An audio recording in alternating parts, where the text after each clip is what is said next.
Hello students, welcome to my channel we will win victory classes. इस channel पर हम directly NCERT book से पढ़ रहे हैं और आज हम देखेंगे चैप्टर 2 का ये टॉपिक जो है प्रिंसिपल्स ऑफ साइंटिफिक मैनेजमेंट।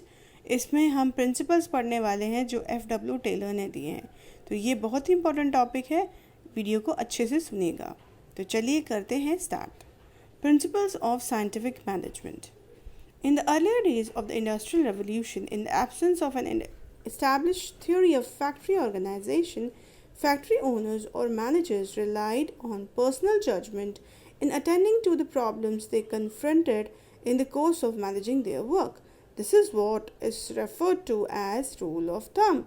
तो जब इंडस्ट्रियल रिवोल्यूशन के अर्लियर डेज में बताया जा रहा है कि जब कोई भी स्टैब्लिश थ्योरी नहीं थी फैक्ट्री सिस्टम के लिए, तो फैक्ट्री ओनर्स जो मैनेजर्स थे या फैक्ट्री ओनर्स थे वो सिर्फ अपने पर्सनल जजमेंट से ही प्रॉब्लम्स को सॉल्व करते थे जो भी उनके सामने आती थी, जब भी वो कोई भी चीज़ मैनेज करते थे। तो इसको क्या बोलते थे? इसको बोलते थे rule of thumb. Okay, managing factories by rule of thumb enabled them to handle the situation as they arose but suffered from limitation of trial and error method. तो ये जो रूल ऑफ थंब को तो apply किया जाता था अपनी problems को सॉल्व करने के लिए, लेकिन इस रूल ऑफ थंब में क्या लिमिटेशन आती थी? ट्रायल एंड एरर अप्रोच की। इसका मतलब ये है कि कहने का मतलब ये है कि अगर हाँ हो गया सक्सेसफुल तो ठीक है, लेकिन एरर्स के भी पूरी चांसेस होते थे, क्योंकि आप कोई भी साइंटिफिकली चीज़ों को अप्लाई नहीं कर रहे हैं, आप सिर्फ रूल ऑफ थंब कर रहे हैं कि हाँ हो गया तो हो गया, नहीं हुआ तो नहीं हुआ। For the experience to be emulated, it was important to know what work and why does it work. ठीक है, वो कह रहे हैं अगर आपको अगर रिजल्ट्स चाहिए तो ज़रूरी है कि आपको ये जानना है कि क्या काम करेगा और कैसे काम करेगा। ठीक है, for this there was a need to follow an approach that was based on the method of science, defining a problem, developing alternative solutions, anticipating consequences, measuring progress and drawing conclusions.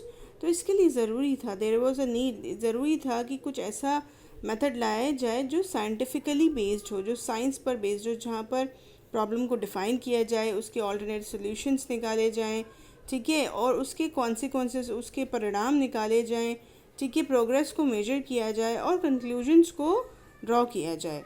तो इसके लिए जो Taylor थे, Taylor emerged as a father of scientific management. He propose scientific management and as oppose to the rule of thumb. तो अब इसके father आए, जो कि टेलर को बोला जाता है, टेलर को कहा जाता है फादर ऑफ साइंटिफिक मैनेजमेंट। वो लेके आए साइंटिफिक मैनेजमेंट का लिए, उन्होंने कहा कि रूल ऑफ थंब को हम अपोज करेंगे और हम साइंटिफिकली चीज़ों को एनालाइज करेंगे। He broke up human activity into small parts and find out how it could be done effectively in less time with increased productivity. So Taylor ने क्या किया? ह्यूमन एक्टिविटी को छोटे छोटे हिस्सों में बांटा और देखा कि कैसे इस छोटे छोटे हिस्सों में काम बांटा है उसको कितना इफेक्टिवली हम कर सकते हैं, कम समय में कर सकते हैं और प्रोडक्टिविटी को बढ़ा सकते हैं। It implies conducting business activities according to the standardized tools, methods and trained personnel in order to increase the output, improve its quality and reduce cost and wastage. ठीक है, उन्होंने क्या किया? उन्होंने बिजनेस एक्टिविटी को करने के लिए कहा कि एक स्टैंडर्डाइज टूल होने चाहिए, मेथड होना चाहिए, ट्रेंड लोग होने चाहिए, पर्सनल जो काम कर रहे हैं वो ट्रेंड होने चाहिए, ठीक है, जिससे क्या हो? आउटपुट बढ़े, आउटपुट जो होगा वो बढ़ेगा, ठीक है, क्वालिटी भी बढ़ेगी, सो क्वालिटी भी इंक्रीज़ होगी और कॉस्ट जो होगी वो डिक्रीज़ होगी। सो ये उनका मेथड था जिसमें वो साइंटिफिकली चीज़ों को करने को कह रहे थे। In the words of Taylor, scientific management, so this is the definition and which is very important, so you have to learn it. So in the words of Taylor, scientific management means knowing exactly what you want men to do and seeing that they do it in the best and the cheapest way. Yes. Scientific management क्या कहता है? Knowing exactly what you want men to do, कि जो लोग आपकी company में काम कर रहे हैं उनसे आप क्या करवाना चाहते हो और देखना कि वो उस काम को बेस्ट और चीपेस्ट वे में कर रहे हैं या नहीं। ठीक है, तो साइंटिफिक मैनेजमेंट की ये डेफिनेशन है जो आपको याद करनी है। The Battleland Steel Company, where Taylor himself worked, achieved threefold increase in productivity by application of scientific management principles. Therefore, it would be in order to discuss these principles. So, वो बात कर रहे हैं जहाँ पर बैटलन स्टील कंपनी में जहाँ Taylor काम करते थे, उन्होंने इन मेथड्स को वहाँ पे अपनाया, जिससे देखा गया कि 3 गुना वहाँ पर प्रोडक्टिविटी बढ़ी. तो चलिए जानते हैं ये क्या है वो प्रिंसिपल्स जो हमारे टेलर ने दिए. तो सबसे पहला है science not rule of thumb. तो वो तो हम बात कर ही चुके हैं कि साइंटिफिकली मेथड यूज़ करो, रूल ऑफ थंब को अप्लाई नहीं करो, मतलब ट्रायल और एरर मेथड को अप्लाई नहीं करो. So, Taylor pioneered the introduction of the method of scientific inquiry into the domain of management practice. We have already referred to the limitations of the rule of thumb approach of management, as different managers would follow their indigenous rules of thumb. It is but a statement of the obvious that all would not be equally effective. Taylor believed that there was only one best way method to maximise efficiency. तो rule of thumb को यहाँ बताया गया कि rule of thumb जो है वो effective नहीं है, ठीक है, उसमें ट्रायल एंड एरर अप्रोच रहता है. तो टेलर ये मानते थे कि there must be one best method जिससे जो प्रोडक्टिविटी है वो मैक्सिमाइज हो जाए. This method can be develop through study analysis.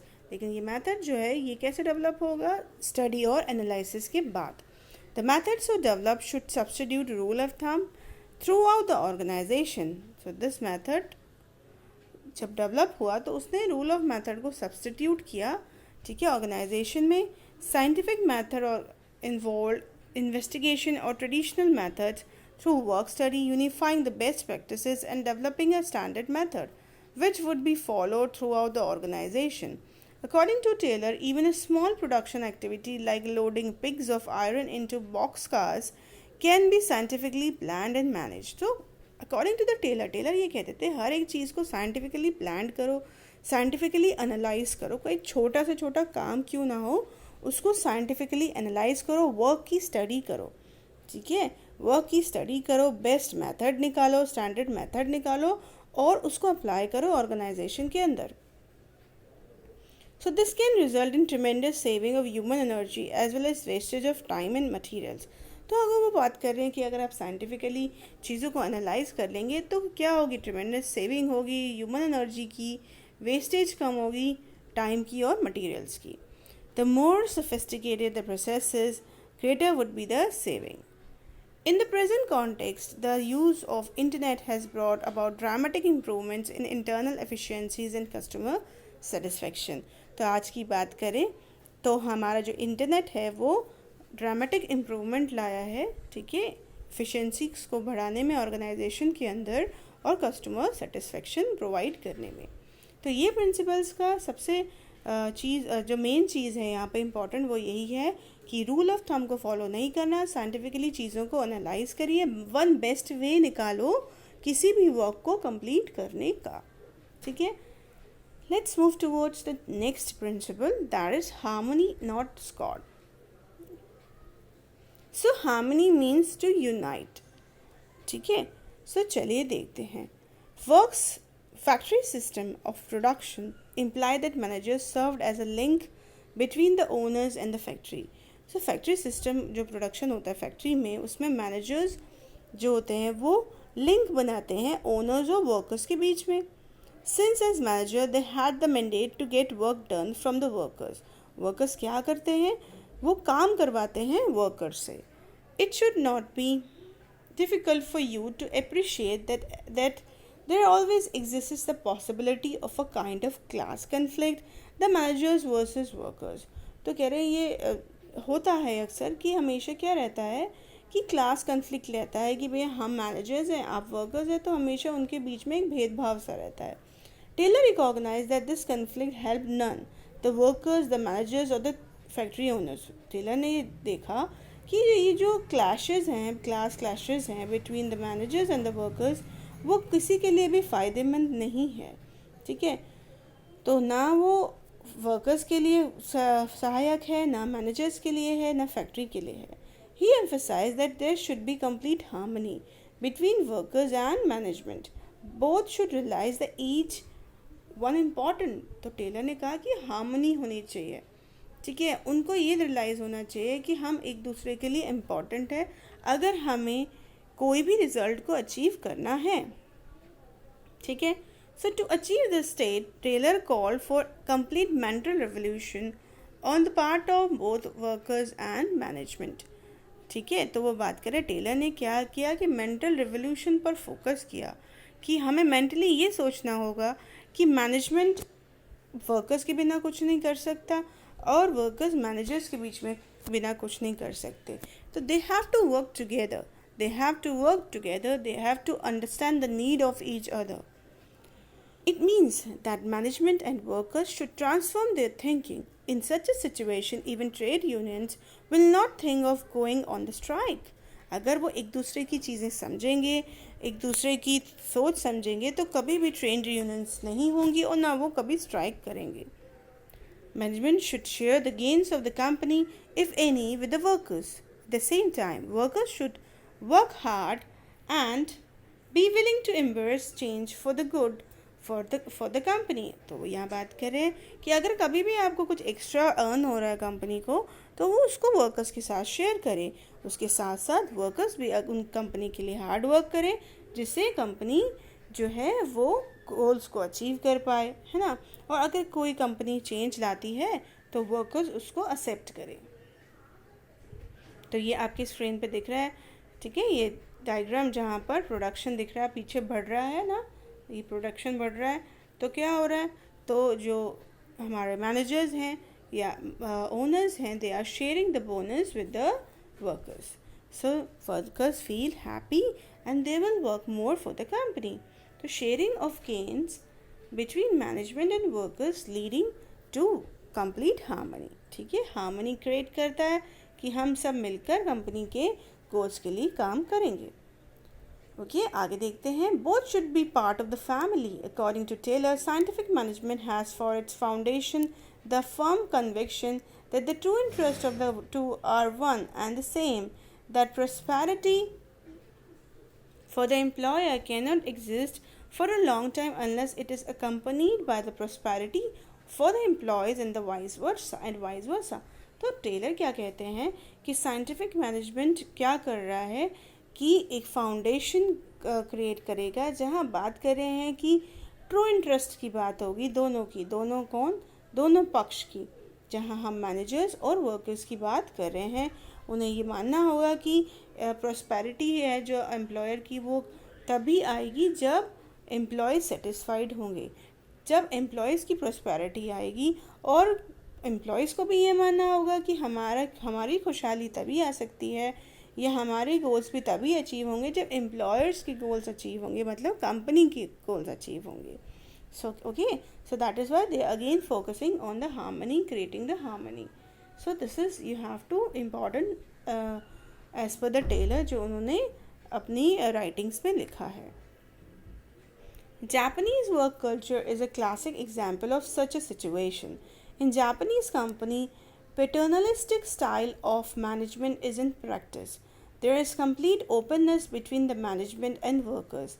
If at all workers go to strike, they wear a black badge but work more than normal working hours to gain the sympathy of the management. So very good example. बता रहे जापानी work culture में एक बहुत अच्छा example है जहाँ Japanese company में पैटर्नलिस्टिक स्टाइल ऑफ मैनेजमेंट अपनाया जाता है. यहाँ पर बात की जा रही है कि कंप्लीट ओपननेस रहती है मैनेजमेंट और वर्कर्स के बीच में, जहाँ पर अगर वर्कर्स स्ट्राइक पे जाते हैं तो वो एक ब्लैक बैच पहन लेते हैं that we are on strike. ठीक है, वो काम करना बंद नहीं करते, काम वो कर रहे हैं और इवन वो नॉर्मल वर्किंग आवर्स से ज़्यादा काम करते हैं जिससे मैनेजमेंट की उन्हें सिंपैथी मिले और उनकी कोई भी जो मांग है वो पूरी हो सके. Okay, so just wait. Okay, so this is all about the harmony, कि हार्मनी हो, डिस्कॉर्ड ना हो. अब हम बात करेंगे हमारे थर्ड जो प्रिंसिपल है वो है कोऑपरेशन नॉट इंडिविजुअलिज्म. सो यहाँ पर भी बात, जैसे हमने हार्मनी वाली बात की, उसी चीज़ को और एक्सटेंड किया गया है यहाँ पर। तो ये एक्सटेंशन है actually, this principle is an extension of harmony not Discord, उसका और बड़ा रूप है यहाँ पर। तो corporation not individualism.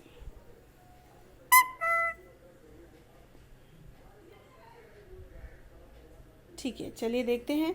There should be complete cooperation between the labour and the management instead of individualism. This principle is an extension of principle of harmony, not discord. Competition should be replaced by cooperation. Both should realize that they need each other.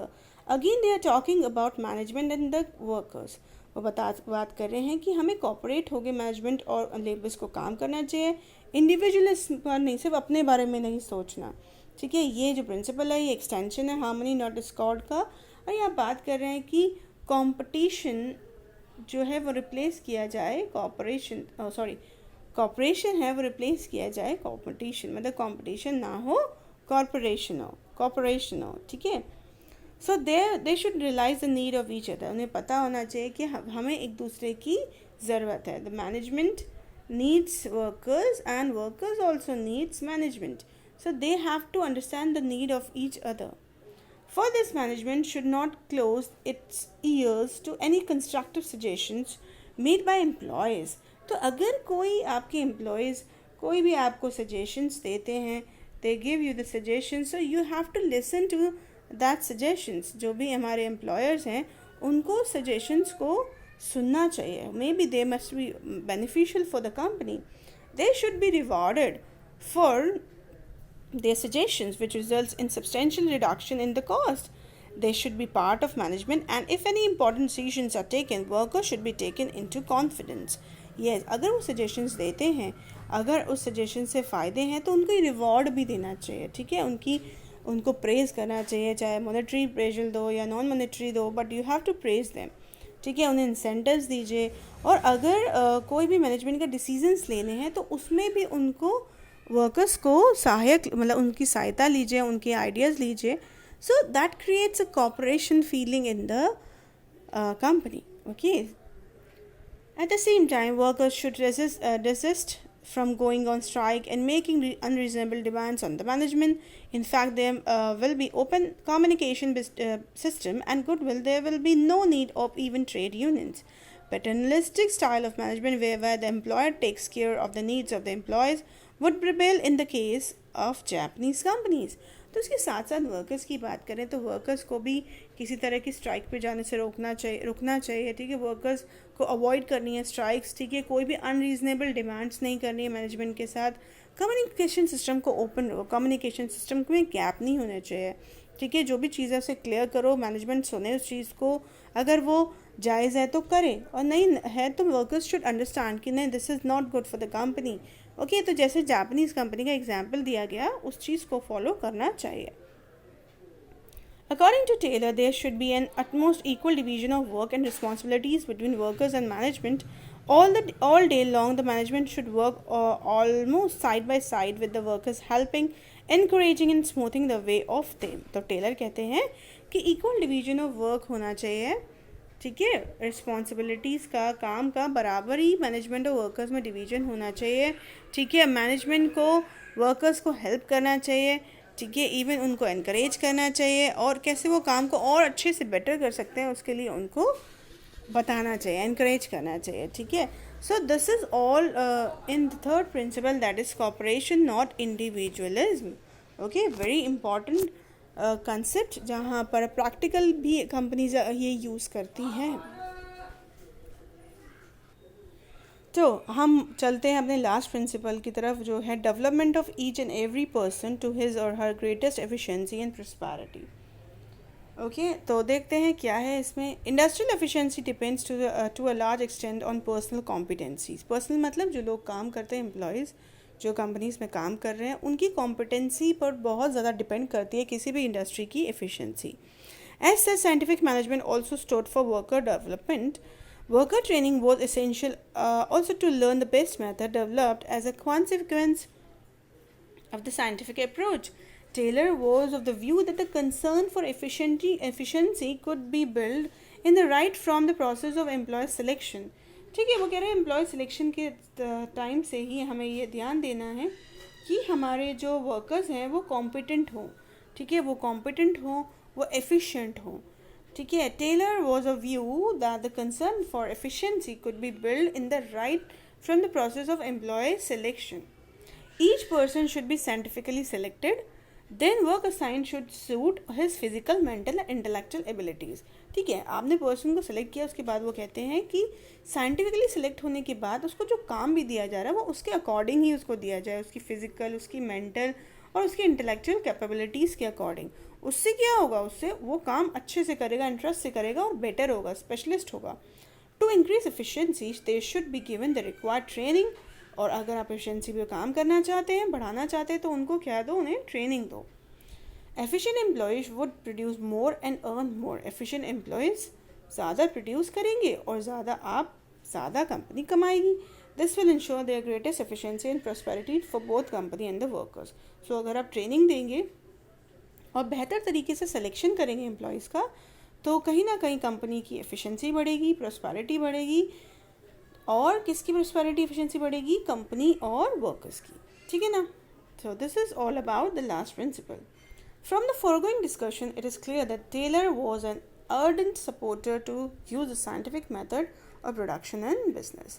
तो वही बात कर रहे हैं कि जो Taylor हैं वो डीपली सपोर्ट करते थे साइंटिफिक मेथड को. ही वॉन्ट कि ये साइंटिफिक मेथड है, प्रिंसिपल्स हैं, वो बिजनेस में यूज़ किए जाएँ. So these are the principles of Taylor, जो हमारे साइंटिफिक मैनेजमेंट का बहुत बड़ा हिस्सा है.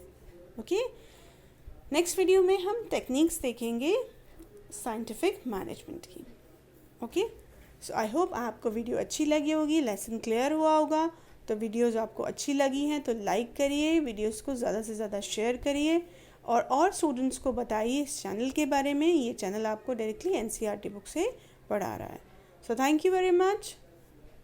सब्सक्राइब कर लीजिए चैनल और बेल आइकन को प्रेस कर लीजिए. Thank you.